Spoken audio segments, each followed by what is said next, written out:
നമസ്കാരം. വിവാഹ ദിവസം സഹോദരിമാരെ മരിച്ച നിലയിൽ കണ്ടെത്തിയതിൽ അന്വേഷണം ആരംഭിച്ചു. രാജസ്ഥാനിലെ ജോധ്പൂരിലാണ് ശനിയാഴ്ച വീട്ടിലേക്ക് വിവാഹ ഘോഷയാത്ര എത്തുന്ന സമയം സഹോദരിമാരെ മരിച്ച നിലയിൽ കണ്ടെത്തിയത്. മനായ് ഗ്രാമത്തിലെ ദീപ് സിംഗിന്റെ മക്കളായ ശോഭ, വിമല എന്നീ യുവതികളാണ് മരിച്ചതെന്ന് പോലീസ് പറയുന്നു. 25ഉം 23ഉം വയസ്സായിരുന്നു യുവതികൾക്ക്. രാത്രി 12 മണിയോടെ ഉറങ്ങാൻ പോയ സഹോദരിമാരെ പുലർച്ചെ 4 മണിയോടെ മരിക്കാറായ നിലയിൽ കണ്ടെത്തുകയായിരുന്നു. മരണത്തിൽ ദുരൂഹത ആരോപിച്ച് പെൺകുട്ടികളുടെ മാതൃബന്ധുക്കൾ രംഗത്തെത്തിയതോടെ പോലീസ് അന്വേഷണം ഊർജിതമാക്കി. വെള്ളിയാഴ്ച രാത്രി രാജസ്ഥാനി വിവാഹങ്ങളിലെ പരമ്പരാഗത ആചാരമായ ബന്തോളി ചടങ്ങിന് ശേഷമാണ് സഹോദരിമാർ ഉറങ്ങാൻ പോയത്. പുലർച്ചെ അവശ നിലയിൽ ഇരുവരെയും കണ്ടെത്തുകയായിരുന്നു. രാവിലെ 4 മണിയോടെയാണ് ഇരുവരുടെയും മുറിയിൽ അവശരായ നിലയിൽ ഇവരെ കണ്ടെത്തുന്നത്. തുടർന്ന് ജോധ്പൂരിലെ സ്വകാര്യ ആശുപത്രിയിൽ പ്രവേശിപ്പിച്ചെങ്കിലും ജീവൻ രക്ഷിക്കാൻ സാധിച്ചില്ല. സ്വകാര്യ സ്കൂളിൽ അധ്യാപികമാരായി ജോലി ചെയ്യുകയായിരുന്നു ഇരുവരും. യുവതികളുടെ മരണം പുറം ലോകത്തെ അറിയിക്കാതെ വീട്ടുകാർ സംസ്കാര ചടങ്ങുകൾക്കായി തയ്യാറെടുക്കുകയായിരുന്നു.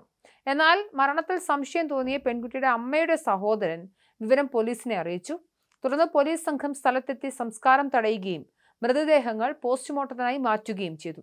പെൺകുട്ടികൾ മരണപ്പെട്ടത് അതാണ് മരണകാരണമെന്നാണ് പോലീസിന്റെ പ്രാഥമിക നിഗമനം. മൃതദേഹത്തിന് നീലനിറം ബാധിച്ചിരുന്നതായി ദൃക്സാക്ഷികൾ വെളിപ്പെടുത്തിയിട്ടുണ്ട്. യുവതികളുടെ മൃതദേഹങ്ങൾ ആശുപത്രിയിൽ നിന്നും വീട്ടിലേക്ക് കൊണ്ടുവന്ന് സംസ്കാര ചടങ്ങുകൾക്കായി തയ്യാറെടുക്കുമ്പോഴാണ് പോലീസ് സംഘം സംസ്കാര ചടങ്ങുകളെ തടഞ്ഞുകൊണ്ടെത്തിയത്. തുടർന്ന് ഇരുവരുടെയും മൃതദേഹങ്ങൾ പോസ്റ്റ്മോർട്ടത്തിനായി കൊണ്ടുപോയി. വിഷബാധയേറ്റാണ് മരണമെന്നാണ് പ്രാഥമിക നിഗമനം. അതേസമയം യുവതികളുടെ വിവാഹം മറ്റ് 2 പേരുമായി നിശ്ചയിച്ചതായിരുന്നുവെന്നും അടുത്തിടെ ഇത് വേണ്ടെന്ന് വെച്ചാണ് പുതിയ വിവാഹത്തിന് ബന്ധുക്കൾ തയ്യാറായത് എന്നുമാണ് പെൺകുട്ടികളുടെ ബന്ധുക്കൾ പറയുന്നത്.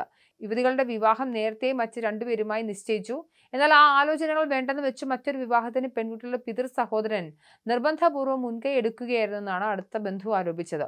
ഈ വിവാഹ മാറ്റമാണ് മരണത്തിലേക്ക് നയിച്ചതെന്നും ഇതിന് പിന്നിൽ ഗൂഢാലോചന ഉണ്ടെന്നുമാണ് പെൺകുട്ടികളുടെ മാതൃബന്ധുക്കളുടെ ആരോപണം.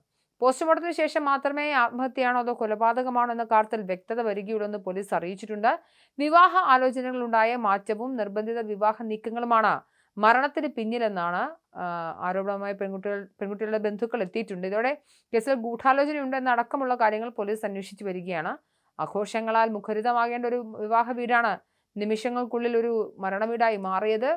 ജോധ്പൂരിലെ കാഴ്ച ഇങ്ങനെയാണ്. എന്തായാലും യുവതികളുടെ മരണം വെറും ഒരു അപകടമോ ആത്മഹത്യയോ അല്ല എന്നും കൃത്യമായ ആസൂത്രണം ഇതിന് പിന്നിലുണ്ടെന്നുമാണ് ബന്ധുക്കളുടെ മൊഴി സൂചിപ്പിക്കുന്നത്. പെൺകുട്ടികളുടെ ഇഷ്ടത്തിന് വിരുദ്ധമായി വിവാഹം നിശ്ചയിച്ചതിലുള്ള മാനസിക വിഷമം കൊണ്ട് അവർ ആത്മഹത്യ ചെയ്തതാണോ അതോ മറ്റെന്തെങ്കിലും ഇടപെടലുകൾ ഇതിൽ ഉണ്ടായിട്ടുണ്ടോ എന്നും കണ്ടെത്തേണ്ടതുണ്ട്.